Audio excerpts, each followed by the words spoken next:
Today we're going to take a look at a Charlie Parker double time lick that everyone needs to know. So with that in mind, grab your bass and let's get started. If you want to start to understand how chromaticism is used in bebop, I'd suggest learning some Charlie Parker lines.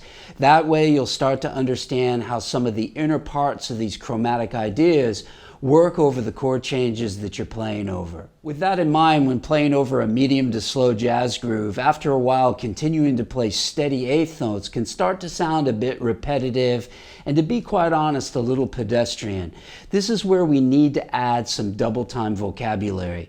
This can be challenging, so a good place to start is by taking some short phrases and then intermixing this with your standard eighth note vocabulary. So let's go ahead and break down this 2-bar Charlie Parker double time lick and see how it works over a dominant 7th chord.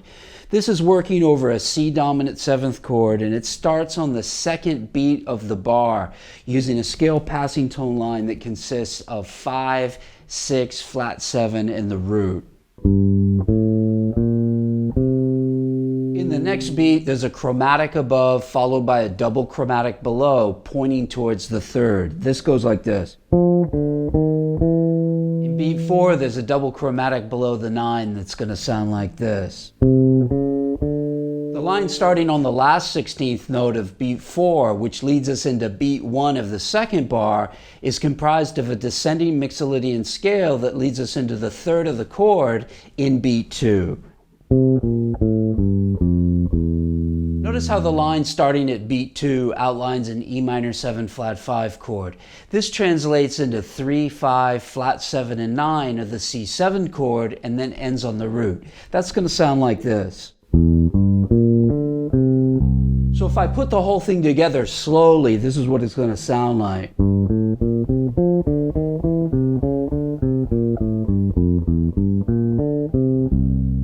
You know what's really cool about this type of analysis is that it clearly defines the different subject matter that contributes to making up some of the vocabulary that we're going to be using in bebop. Notice how this line is visibly using chord tones, tensions, scale passing tones, and chromatic approach note patterns. So a good way to work these double time lines into your playing is by taking this 2-bar phrase and then working it into a common chord progression like the blues. What I'm going to do now is I'm going to improvise over a chorus of the blues, and the only predetermined thing that I'm going to be using is this double time lick in the last 2 bars.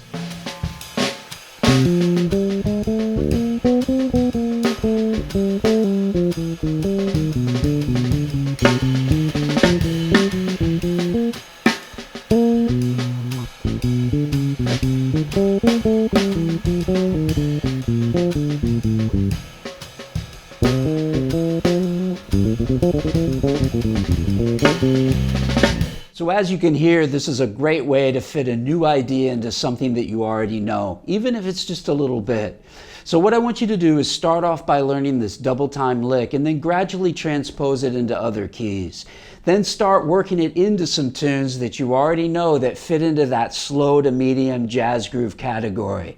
This concept also works really well on ballads and then ends up lifting those dynamics of what you're playing within this particular tempo range. Hey, thanks for hanging out with me today, and big thanks goes out to everybody who left lesson suggestions in the last video. I'm already putting some of those ideas together for future lessons, so thank you very much for your contribution.